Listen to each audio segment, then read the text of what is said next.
जय हिंद। स्वागत है आपका हमारे इसी पाठशाला सेंटर यूट्यूब चैनल में।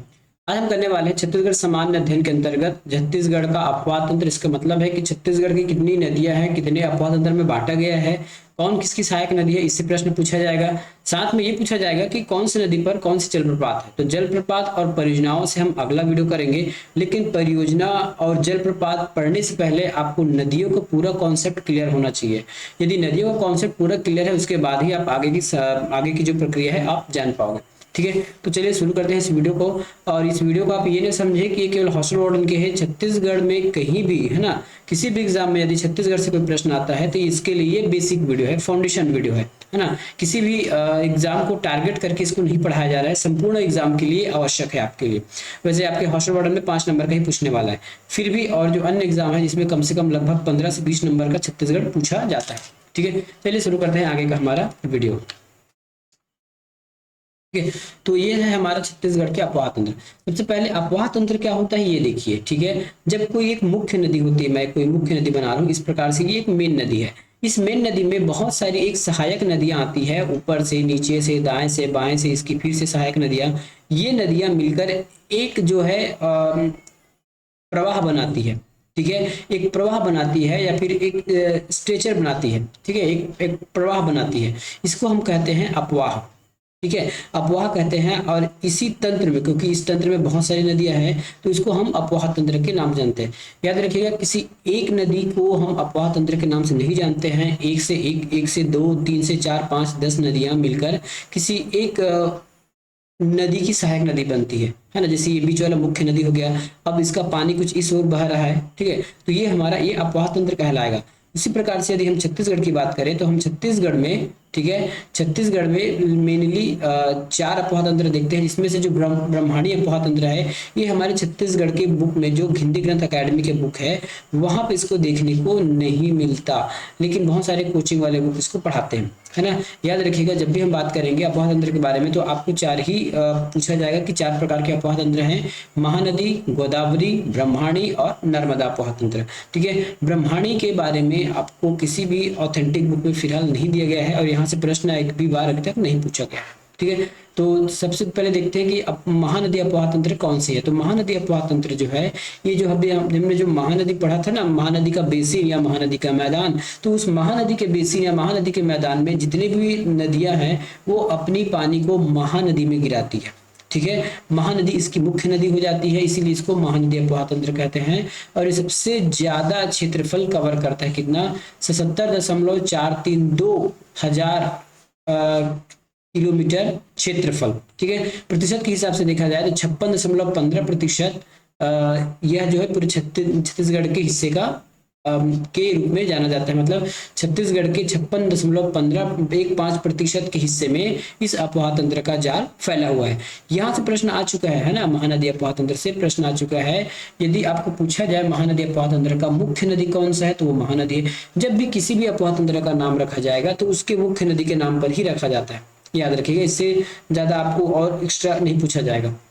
ठीक है, विशेष ये है कि ये सबसे बड़ा अपवाह तंत्र है, राज्य का सर्वाधिक भाग इसके अंतर्गत आता है, राज्य के मध्य में ये प्रवाहित है। ठीक है, अब देख लीजिए मैप में, देख लीजिए, ये देखिए, ये जो महानदी वाला हिस्सा है यहाँ वाला, ठीक है, ये जो महानदी हिस्सा सबसे बड़ा है, जो मध्य में है, छत्तीसगढ़ के मध्य में है। अगला हम देखेंगे गोदावरी अपवाह तंत्र। गोदावरी अपवाह तंत्र देखेंगे तो इसका जो क्षेत्रफल है दूसरे नंबर में आता है महानदी के बाद। ठीक है, गोदावरी अपवाह तंत्र। तो ये हो गया हमारा 39.49% हिस्सा रखता है। ये 39.549 हजार किलोमीटर क्षेत्रफल में विस्तृत है। 28.64% ये क्षेत्र रखता है। दूसरा सबसे बड़ा अपवाह तंत्र है राज्य के दक्षिणी भाग में, देखिए दक्षिणी भाग इंद्रावती वाला। ठीक है, उसके बाद है गंगा अपवाह तंत्र। गंगा अपवाह तंत्र जो हमारे ऊपर उत्तर की ओर है, राज्य के उत्तर की ओर है, 18.78 हजार किलोमीटर क्षेत्रफल में फैला हुआ है। साथ में अगर प्रतिशत की बात करें तो 13.67% रखता है। ठीक है, ब्रह्मांडीय अपवाह तंत्र के बारे में जान लीजिए, लेकिन इससे प्रश्न नहीं आएगा और नहीं ऑथेंटिक बुक में इसको दिया गया है। ठीक है, नर्मदा अपवाह तंत्र है 0.75 किलोमीटर हजार किलोमीटर और 0.55% ये हिस्सा रखता है। ठीक है, ये आपको याद होने चाहिए। बाकी अपवाह तंत्र के बारे में हम और अच्छे से पढ़ेंगे। बाकी ये आपको जो कंपैरेटिव चार्ट है, इसमें से आपको प्रश्न पूछा जाएगा कि सबसे बड़ा अपवाह तंत्र, सबसे छोटा अपवाह तंत्र, तो ये आपको याद होना चाहिए। ये याद नहीं होगा तो आप फंस जाओगे। ठीक है, तो इतना मैं एक्सपेक्ट करके चलता हूँ कि आपको ये याद होगा। जैसे यहाँ पे छोटा पूछा गया है तो बड़ा भी कभी ना कभी पूछा है, अभी हम आगे वाले आने वाले सेशन में इसको देख लेंगे। ठीक है, मैप से देखेंगे तो सबसे ऊपर में आपका सोन है। ठीक है, कौन सा अपवाह तंत्र है? सोन अपवाह तंत्र है, सोन नदी अपवाह तंत्र है। सबसे नीचे में ये यहाँ पे इंद्रावती है, लेकिन इंद्रावती के नाम पर नहीं है, इसका मुख्य नदी है गोदावरी है। तो नीचे में है गोदावरी अपवाह तंत्र, मध्य में है महानदी अपवाह तंत्र, और जो नर्मदा अपवाह तंत्र है वो छत्तीसगढ़ के पश्चिमी हिस्से में है। और यदि ब्रह्मांडी भूले भटक का एग्जाम में आ गया तो याद रखिएगा ये जशपुर वाले एरिया में है ना, उत्तर पूर्व वाले हिस्से में। ठीक है, अब हम सीधा चलते हैं महानदी अपवाह तंत्र के साथ काम करने के लिए। ये है महानदी अपवाह तंत्र का हिस्सा। छत्तीसगढ़ के इतने हिस्से में महानदी अपवाह तंत्र रहते हैं। यहाँ मैंने मुख्य नदी बना दी है, ये आपके महानदी अपवाह, ये महानदी है, ये आपके शिवनाथ नदी है, ये हसदेव है, और ये मांड नदी है। ठीक है, क्या है? ये मांड नदी है। मैंने मुख्य नदियां बना दी है, अब इसकी सब नदी हम बनाते जाएंगे। ठीक है, तो सबसे पहले हम महानदी अपवाह तंत्र के बारे में समझेंगे। तो महानदी अपवाह तंत्र अभी हमने प्रतिशत दिखा है कितना, 56.15% का ये हिस्सा रखता है। ठीक है, कई बार इसे ढाल से भी प्रश्न पूछा जाता है कि इसका ढाल किस ओर है। ठीक है, महानदी अपवाह तंत्र का ढाल किस ओर है? तो देखिए, ढाल कहने का मतलब है पानी जिस जहां बह जाए, है ना। सिंपली यदि आप अपने घर में हैं तो फर्श में या फिर जमीन पर पानी गिराइए, पानी जिस ओर बहेगा उसी ओर हम उसको ढाल मानते हैं। तो मेनली ये देखिए महानदी है ना। महानदी के बाद शिवनाथ नदी है, शिवनाथ नदी और उस सबका पानी जो है पूर्व की ओर बहती है। एक महानदी में एकत्रित होकर सभी की पानी पूर्व ओर बहती है, तो इसकी जो ढाल है वो पूर्व कहलाएगी। ठीक है, देखिए हम फिलहाल पर्टिकुलर महानदी के बारे में बात नहीं कर रहे हैं, महानदी अपवाह तंत्र के बारे में बात कर रहे हैं।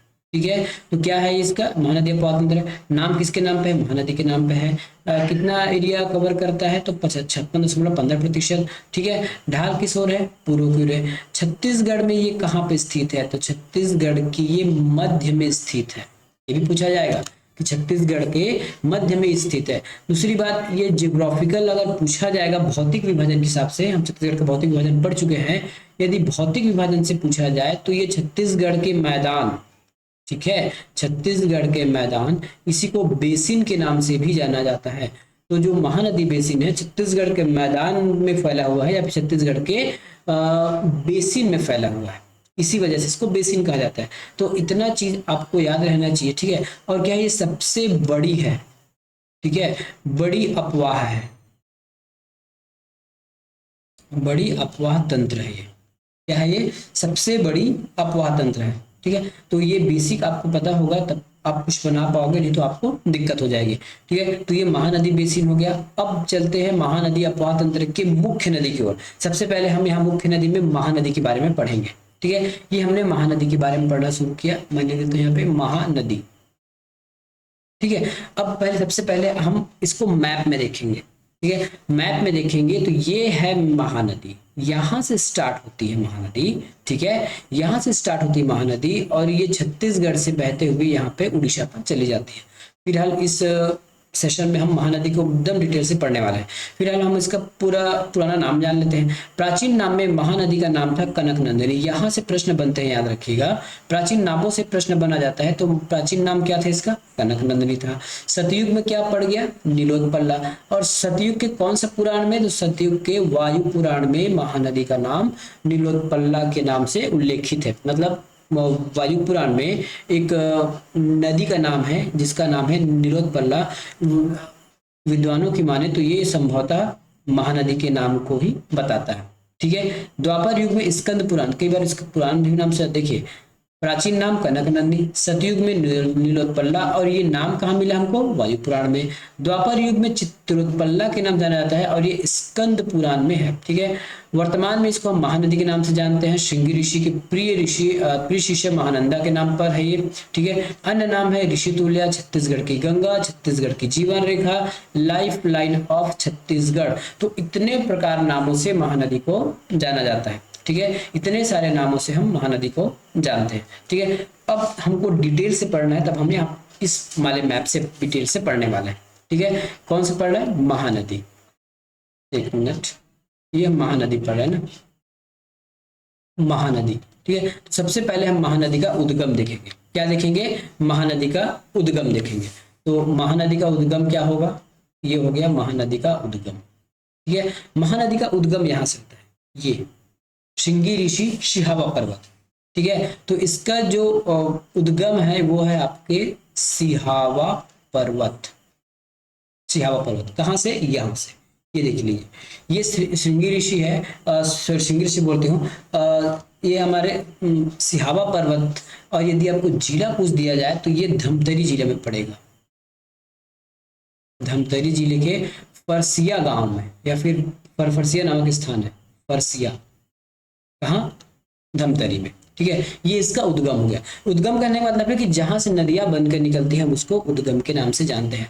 अब इसका मुहाना पूछा जाता है, तो मुहाना का मतलब होता है या विसर्जन। कई बार आपको मुहाना या विसर्जन या कहा जाएगा, या फिर कहाँ इसका अंत होता है, तो ये बंगाल की खाड़ी में जाकर गिरती है। बंगाल की खाड़ी में इसकी मुहाना है, या फिर बंगाल की खाड़ी में ये ठीक है, बंगाल की खाड़ी में जाकर गिरती है। तो कहाँ बंगाल की खाड़ी में? हमारा छत्तीसगढ़ कहीं किसी भी दृष्टिकोण से समुद्र के किनारे नहीं है, तो ये उड़ीसा राज्य में जाकर बंगाल की खाड़ी में गिरती है। और ज्यादा आपको नाम पूछा जाएगा तो कटक लिख लीजिएगा, कटक। ठीक है, कटक कहाँ पे है? कटक उड़ीसा में है। तो उद्गम कहाँ हुआ? सिहावा पर्वत धमतरी फरसिया में। मुहाना क्या हुआ? मुहाना मतलब इसका अंत कहाँ हो रहा है, या फिर अपनी पूरी पानी कहाँ पे गिरा रही है ये नदी? तो ये नदी जो है पूरी पानी बंगाल की खाड़ी ओडिशा में गिरा रही है। ठीक है, ये हो गया। अब इसकी लेंथ से प्रश्न पूछा जाएगा, लंबाई। ठीक है, यदि लंबाई से प्रश्न पूछा जाएगा तो देखिएगा इसकी कुल जो लंबाई है, मतलब यहां से लेके समुद्र में गिरने तक की जो लंबाई है वो है 858 किलोमीटर, 858 किलोमीटर।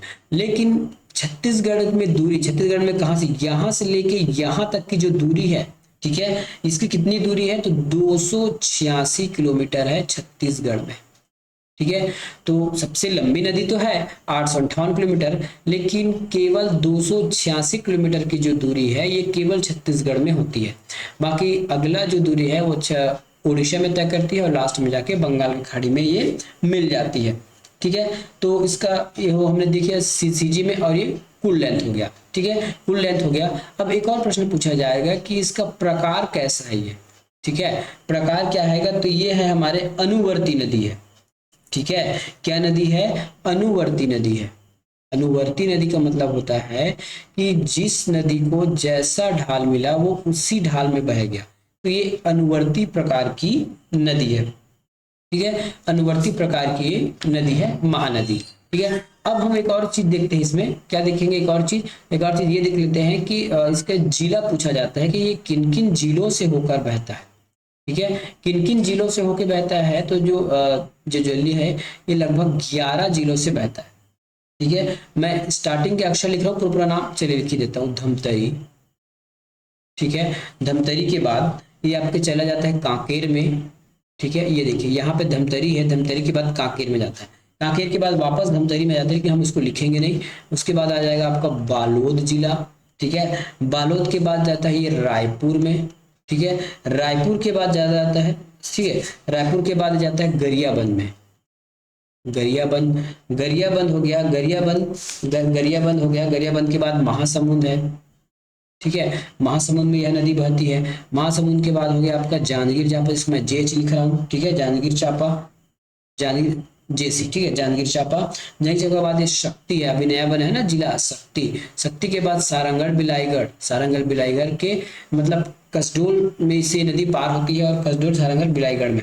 ठीक है, तो यहाँ पे हो गया सारंगढ़ बिलाईगढ़। और एक और नदी, एक और है, क्या नाम इसका? तो ये हो जाएगा आपका एक और कौन सा जिला बच रहा है इसमें?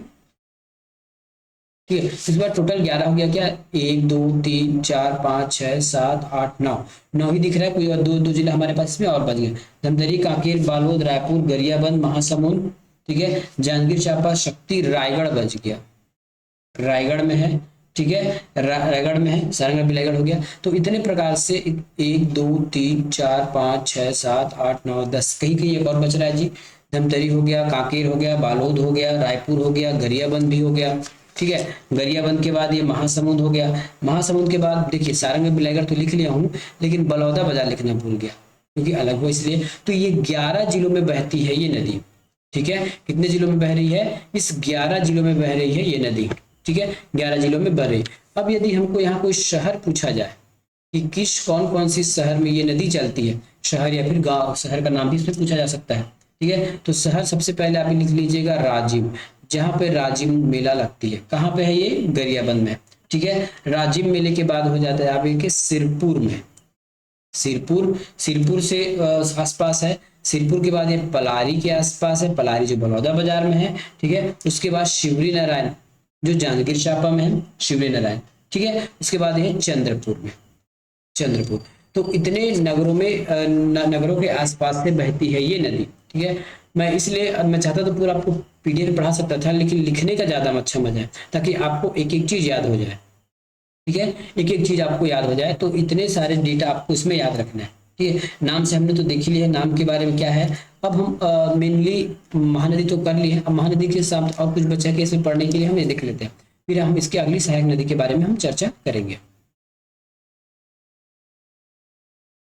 ठीक है। ये तो हो गया। साथ में हम इसमें कुछ और डाटा ऐड कर सकते हैं, जैसे संगम के हिसाब से आपको प्रश्न पूछा जाएगा, महानदी से संबंधित संगम, ठीक है। तो इसमें आपको 3 संगम याद रखना है, ठीक है। एक है आपका राजिम, ठीक है। राजिम में कौन कौन सी नदियां आती है? तो राजिम में आपकी महानदी, पैरी और सोंढूर, में इंग्लिश लिख रहा हूं ना, महानदी, पैरी और सोंढूर। आगे जब हम पैरी और सोंढूर नदी बनाएंगे तो वहां पे एक बार और आपको बता देंगे।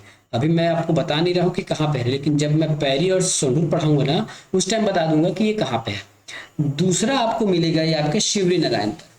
कहाँ मिलेगा ये? शिवरी नारायण पर। शिवरी नारायण पर फिर महानदी आ जाएगा, महानदी के बाद आ जाएगा आपका शिवनाथ, ठीक है, शिवनाथ। शिवनाथ के बाद एक आ जाएगा हमारा इसमें शिवनाथ के बाद आ जाएगा जोंक नदी, मैं इसको जे लिख देता हूँ, ठीक है, जोंक। तो तीसरा आपको और याद करना है चंद्रपुर में, चंद्रपुर में आपका मांड, लात और महानदी, ये 3 है। तो इस प्रकार से तीनों संगम आपको याद होने चाहिए। और संगम में आपके कहीं ना कहीं यहाँ पे मेला भराता है, मेला भराने के बाद यह किसी अच्छे मतलब जो दार्शनिक है या फिर कोई मंदिर है वहां आपको दिखे, जैसे रांची में मंदिर है, शिव नारायण में सबरी का मंदिर है, ठीक है। चंद्रपुर जाएंगे तो आपको नाथलदाई वगैरह का मंदिर मिल जाएगा, ठीक है। तो इस प्रकार से इसके संगम से प्रश्न पूछा जाएगा, ठीक है, संगम से पूछा जाएगा। कुछ और परियोजना से संबंधित यदि प्रश्न आता है तो भी आपको याद रखना है। वैसे हम परियोजना वाला चैप्टर अलग से करेंगे, ठीक है। मैं केवल यहाँ पे नाम बताऊंगा, बाकी कुछ आप देख लीजिएगा। रुद्री, ठीक है, रुद्री परियोजना, रुद्री के बाद है दुधवा परियोजना, जिसको हम दुधवा जलाशय के नाम से जानते हैं। और तीसरा है गंगरेल, गंगरेल बांध, ठीक है। यहाँ केवल शॉर्ट में पढ़ा रहा हूँ क्योंकि हमको परियोजना वाला पार्ट अलग से पढ़ना है, हम अपने काम से भटक न जाए, इसलिए मैं केवल बता के निकल रहा हूँ आगे, ठीक है, आगे आपको बता के निकल रहा हूँ, ठीक है। तो इतना आपको महानदी के बारे में याद करना है। दूसरी बात, इसकी सबसे बड़ी सहायक नदी, सबसे बड़ी सहायक नदी यदि आपको कोई पूछा जाए तो ये है आपका शिवनाथ नदी, ठीक है। सबसे बड़ी सहायक नदी क्या है इसमें? शिवनाथ नदी इसकी सबसे बड़ी सहायक नदी है, ठीक है, सबसे बड़ी सहायक नदी है। अब हम जैसे महानदी बना लेते हैं इस प्रकार से, ये हमने महानदी बना लिया, ठीक है। तो महानदी के उत्तर से आने वाली नदियों के बारे में चर्चा करेंगे और महानदी के दक्षिण से आने वाली नदियों के बारे में हम चर्चा करेंगे, ठीक है। तो दक्षिण से आने वाली नदियां, हो सकता है मेरा फेस यहाँ सामने आ रहा होगा, ठीक है। तो हम उत्तर वाला ऊपर लिख लेते हैं फिलहाल तो, ठीक है। तो उत्तर से आपका आ जाएगा शिवनाथ, मैं शॉर्टकट लिख रहा हूँ ना, शिवनाथ। शिवनाथ के बाद आपको मिलेगा हसदेव, ठीक है, हसदेव नदी जो महानदी के उत्तर में आकर मिलती है, ठीक है। बोरई नदी हो गया, बोरई, बोरई के बाद हो जाएगा मांड, ठीक है। मांड के बाद हो जाएगा इसमें आपका केलो नदी, ठीक है, मांड के बाद ये हो जाएगा केलो नदी। इसी प्रकार यदि हम दक्षिण में आकर मिलने वाली नदी की बात करें तो दक्षिण में आपका इसमें मिलता है जोंक, जोंक के पहले मिल जाएगा आपका इसमें जोंक के पहले मिल जाएगा सूखा, ठीक है, सूखा नदी। और सूखा नदी के पहले हो जाएगा आपका पैरी, पैरी के पहले हो जाएगा सोंढूर, ठीक है। वैसे पैरी और सोंढूर एक साथ ही मिलता है। सोंढूर के बाद आपका हो जाएगा यहाँ पे शिलियारी, और शिलियारी के बाद यहाँ पे आपका मिल जाएगा दूध नदी, दूध नदी। तो इतने नदी हैं जो छत्तीसगढ़ में आकर मिलते हैं, सॉरी महानदी में आकर मिलते हैं छत्तीसगढ़ में। लेकिन इसके भी सब नदी हम उसको इसके क्या कहलाएगा, सहायक नदी। जैसे मान लेते हैं ये शिवनाथ है, अब शिवनाथ अकेले है क्या, शिवनाथ नदी में भी बहुत सारी नदियां आकर मिलती रहती हैं। तो उन नदियों को भी यदि एग्जाम में आपको पूछ दिया जाए, ठीक है, यदि शिवनाथ ऑप्शन में नहीं है और महानदी ऑप्शन में है तो आप महानदी लगा दीजिएगा। आगे हम इसको और क्लियर करेंगे, ठीक है। अब हम क्या करते हैं, दक्षिण की ओर मिलने वाली नदियों के बारे में अब जानकारी लेना शुरू करते हैं, जो महानदी के दक्षिण में आकर मिलती है। और महानदी के उत्तर दिशा में आने वाली नदियों को हम अगले वीडियो में देखेंगे। महानदी के दक्षिण से आने वाली नदियों के बारे में हम यहाँ चर्चा करने वाले हैं। तो सबसे पहले नदी है वह हमारे दूध नदी है। क्या है, दूध नदी। अब मैं मैप में आपको दूध नदी बना के बताऊंगा ताकि आपको किसी प्रकार की दिक्कत ना हो, ठीक है। मैप में आपको दूध नदी बना के बताऊंगा। तो दूध नदी ये इस प्रकार, ये महानदी है ना, तो ये हो गया दूध नदी, ये देखिए, ये हमको हम कहेंगे दूध नदी, दूध नदी। तो दूध नदी के बारे में हमको यहाँ पढ़ना है। दूध नदी कहाँ से निकलती है, तो मलाज कुंडम से निकलती है, मलाज कुंडम, ठीक है। दूध नदी कहाँ से निकलती है, दूध नदी मलाज कुंडम से निकलती है। और यहीं पे मलाज कुंडम नामक जलप्रपात भी है, याद रखिएगा, सेम नाम। दूध नदी मलाज कुंडम से निकलती है और मलाज कुंडम नामक एक जलप्रपात भी पाया जाता है। ये इसका पहला पॉइंट हो गया, ठीक है। अगला पॉइंट की बात करें तो ये किसमें जाकर मिल जाती है, फिर इसको मुहाना पूछा जाएगा। मुहाना मतलब किसमें विसर्जन होती है, तो ये सिंपली महानदी में विसर्जन हो जाती है, इसका महानदी में विसर्जन हो गया, ठीक है। ये जिला पूछ दिया जाए, ठीक है, तो ये जो दूध नदी किस जिले में है संबंध, तो ये हो जाएगा आपके कांकेर जिले में, ठीक है। दूध नदी कहाँ पे, इसके कांकेर नदी में। तो इतना सारा आपको दूध नदी के बारे में याद होना चाहिए, एग्जाम में कभी भी पूछा जाएगा, ठीक है, एग्जाम में कभी भी पूछा जा सकता है। तो सबसे पहला जो दक्षिणी हिस्से से छत्तीसगढ़ के दक्षिणी में आके मिलता है वो क्या हो जाएगा आपका, दूध नदी है जो मलाज कुंडम पहाड़ी से निकलती है, कांकेर में है, ठीक है। ये एक पहाड़ी है, क्या है, ये पहाड़ी है, कहाँ पे है, कांकेर में है, ठीक है। विसर्जन कहाँ होता है, महानदी में होता है, जिला या फिर प्रवाह क्षेत्र कहा जाए, ठीक है, ये होता है। और इसके जलप्रपात, इस मलाज कुंडम के नाम से जलप्रपात भी है, याद रखिएगा। ये पहला नदी हो गया, ठीक है, जो दक्षिण में आकर महानदी से मिलती है। अब हम दूसरे नदी के बारे में चर्चा करेंगे। तो दूसरा नदी है इसमें सिलियारी नदी। क्या नदी है, सिलियारी नदी। सिलियारी नदी मैं लिख लूं, फिर आपको सिलियारी नदी बना के बता दूंगा। ये सिलियारी नदी के बारे में हम देखेंगे, ठीक है, सिलियारी नदी के बारे में देखेंगे।